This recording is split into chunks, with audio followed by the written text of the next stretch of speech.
বাংলাদেশ আওয়ামী লীগ কেন্দ্রীয় কমিটির সাংগঠনিক সম্পাদক আহমেদ হোসেনকে আটক করেছে ঢাকা মহানগর গোয়েন্দা পুলিশ ডিবি। মঙ্গলবার ২০ আগস্ট দিবাগত রাতে রাজধানীর বনশ্রী থেকে তাকে আটক করা হয়। গোয়েন্দা পুলিশ ডিবির একটি সূত্র তাদের গ্রেপ্তারের বিষয়টি নিশ্চিত করে। ডিবি সূত্র জানায়, আহমেদ হোসেনকে বনশ্রী এলাকা থেকে আটক করা হয়েছে। তাকে ডিবি হেফাজতে রাখা হয়েছে।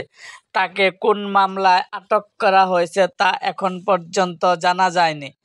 রাজনৈতিক অঙ্গনের নানা ঘটনা ও ইতিহাস জানতে এবং ময়মনসিংহ জেলার মুক্তাগাছার ইতিহাস ও ঐতিহ্য সম্বন্ধে জানতে আমাদের চ্যানেলটিকে সাবস্ক্রাইব করুন এবং পাশে থাকা বেল আইকনটি বাজিয়ে দিন।